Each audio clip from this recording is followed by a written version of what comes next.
Committee on Ethics and Privilege, which is already investigating the previous allegations of misconduct by Senator Natasha. Chairman of the committee said, in line with the standing rules, the petition on alleged sexual harassment would not be entertained.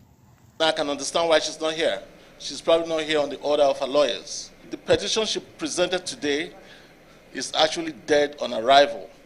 And I say that because it runs contrary to Order 40, subsection 4. Attempt by Senator Natasha to stop the inquiry on her alleged misconduct through a court order was also set aside in the principle of separation of power. Other features at plenary include first reading of 5 bills and the passage of the bill to establish David Umahi University of Health Sciences in Ebonyi State. A motion urging authorities to prevent attacks on farming communities in Edo State was adopted with appeals for assistance to the victims. From the National Assembly, Lami Ali, NTA News. Meanwhile, at the House of Representatives, they are advocating the federal governments and security agencies to deploy more military personnel and resources to curb banditry attacks in parts of the country where such attacks still persist. This resolution followed motions of urgent public importance moved on the floor of the House. National Assembly correspondent Mitaire Ipeng brings us details. 2 motions at plenary highlighted resurgence of bandit attacks and kidnappings in Bakori Danja Federal Constituency of Katsina State, as well as some local government areas of Edo State. The House wants decisive interventions from security agencies to safeguard lives and livelihoods of Nigerians wherever they reside in the country. Incidents of kidnapping occurred weeks ago in Siga, Yanshuni, Kandarawa, and Lamid villages, all in Bakori local government. Many people were abducted and are still in captivity, and the bandits demanding hundreds of millions from victims' families. Also, a head of a vigilante group in Owan West was murdered in cold blood. Worried that this series of bloodbaths in Edo State has created the atmosphere of uncertainty, fear among the people of the states, affecting the socio-economic lives of the people. Recent invasion of human population by wild elephants in Boki local government area of Cross River State was also raised as a matter requiring urgent intervention by the federal government. As we speak, these wild animals continue to ravage communities in Bamba and surrounding communities in eastern Boki local government, worsening the plight of our people. If urgent measures are not taken by relevant authorities, frustrated locals may resort to self-help, endangering both human lives and already threatened elephant population. Several legislations passed second reading, including a bill seeking establishment of Federal College of Agriculture, Kukawa, Borno State. To provide full-time courses leading to the award of diploma, higher diploma in agriculture and allied fields, and be responsible for the due administration of the college and for related matters. 2 outstanding bills from the 9th Assembly to establish University of Aerospace and Aeronautics, Oka Akoko, as well as Federal University of Medicine and Health Science, Bida, Niger State, were referred to the Committee of the Whole for reconsideration. From the National Assembly, Mitaire Ipeng, NTA News. In other news, the federal government is working to create a system that is sustainable and globally competitive for Nigerian banks and other financial institutions to thrive. President Bola Tinubu, represented by Vice President Kashim Shettima, gave the assurance when he performed the groundbreaking ceremony for a new state-of-the-art headquarters of First Bank of Nigeria at Eko Atlantic City in Lagos. State House correspondent Abdurrahman Jabrilla reports.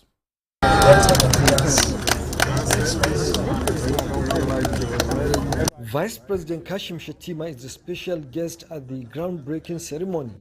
Noted that government policies are motivated by the reality that the nation no longer has the luxury of time to postpone its economic transformation, maintaining that President Tinubu's administration is working to create an enabling environment for businesses to flourish, bearing in mind challenging economic situation, but necessary decisions to stabilize the nation's economy must be taken. Non-Islamic farmers moving forward with vision, agility, and a deep commitment to Nigeria's prosperity. I commend the bank holdings and all stakeholders, including the esteemed individuals here today, with vision and dedication have made this groundbreaking possible. We are not just starting a new day, but we are beginning a future, where Nigeria needs, prospers, and inspires.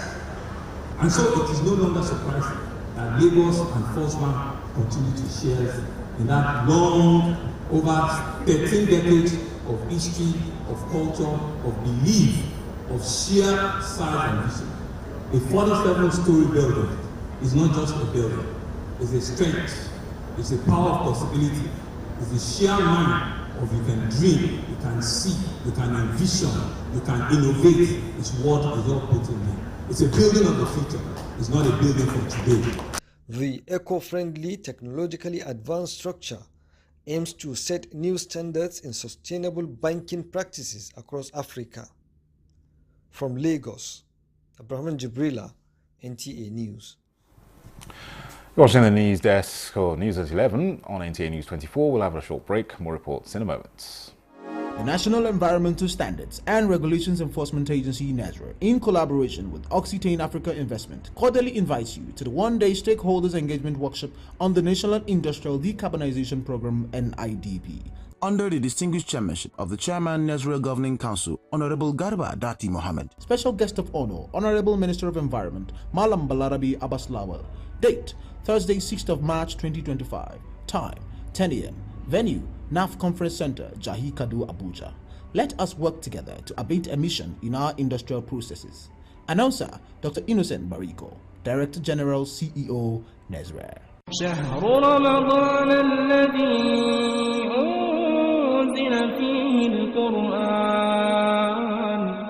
Nigerian Television Authority, NTA, Federal Radio Corporation of Nigeria, FRCN, and Voice of Nigeria, VON, cordially invite the general public to its 19th annual Ramadan lecture. Topic: Faith, Politics and Power, the involvement of ulama in politics and its implications. Guest lecturer, Sheikh Maruf Onike Abdulaziz, Chief Missioner, NASFAT Worldwide. Chairman of the occasion, Idi Mukhtar Meha, Minister of Livestock Development. Special guest of honor, Muhammad Idris, Minister of Information and National Orientation.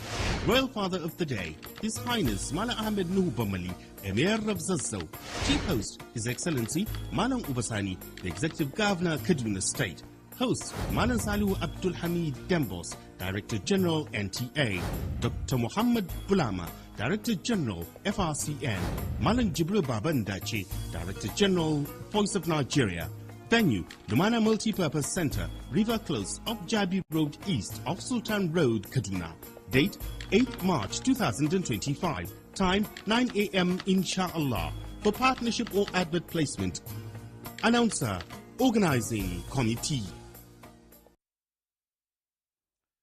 Welcome back. Nigeria has taken a great leap forward in promoting indigenous technology and manufacturing high-standard goods to meet local needs and compete favorably with leading international brands. Key players acknowledge this stride at a strategic focused group meeting on Made in Nigeria products. Joseph Otsen reports. Support for Made in Nigerian products. Laptops, water dispenser, microwave machine, and other household items produced by the National Agency for Science and Engineering Infrastructure, NASANI, on display. The federal government institution says it now has about 35 viable Made in Nigeria products that can compete favorably with any brand in the market. We have the solar irrigation system. We have the home solar systems, lithium battery, electric vehicles, laptop and smartphones, animal feed mill machines, energy efficient street lamps, to mention but a few. Each product is crafted to the highest standard, designed not only to meet local needs, but to compete favorably with leading international brands. This strategic stakeholders' engagement is to encourage more investment in indigenous technology to create more jobs, stimulate economic growth, and reduce over-reliance on imported goods. Organizations and countries that are known for good products spend a lot of time in improvement, research and development. So we need to learn to continuous, it's a continuous job, constantly improving the shape, the size, the taste, the feel, how we use it, and the duration. So we need to keep working on that. Because for every metric ton of cocoa or cashew or sesame that you export without adding value, you're actually creating tons of jobs for the receiving country, because the people there will have to be the ones to do the value addition. And so we made it a deliberate effort to see that we got Nigerian businesses to look inwardly to add value before they export. The federal government is keen on promoting standard locally made products, especially those in the non-oil sector, as key drivers of its diversification policy. In Abuja, Joseph Otsen, NTA News. Meanwhile, towards complementing existing federal government nutrition initiatives, a validation workshop for the development of micronutrient standard for biofortified provitamin A maize seeds variety release in Nigeria has held with a view to harnessing the potentials in crop varieties to have high levels of micronutrients and vitamins. Culminating in the validation of the documents, the micronutrients crops are also high yielding and climate smart, thereby maximizing quality for consumers and increasing profits for farmers across the country. They also emphasized the critical need in the country for vitamin A, as the federal government, on its part, reaffirms commitment to ending malnutrition in the country.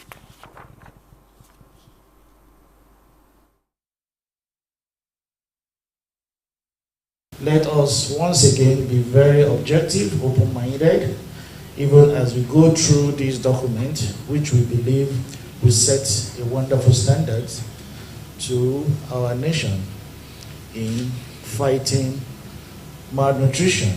All these seeds, all the crop seeds that are relevant in the deficient macronutrients, is it vitamin A, is it iron, is it zinc, we make sure that we're going to provide these seeds to the farmers. Nigeria also happens to be the country in the world with the highest number of biofortified varieties.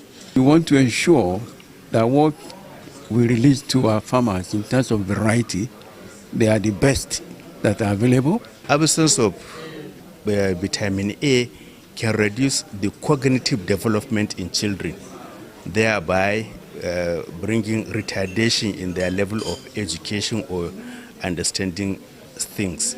To see the emphasis the Honorable Minister is placing on nutrition security, not only food security. So and when you understand that, you see the divide that we have in the country. We have a lot of cases of malnutrition, even including those ones that are affecting the unborn child.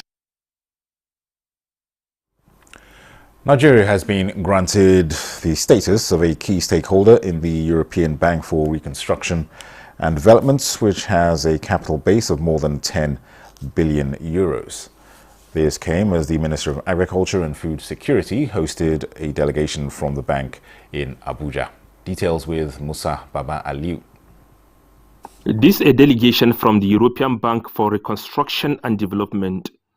The delegation is visiting the Ministry of Agriculture to discuss potential ways Nigeria can benefit from its investment in the bank.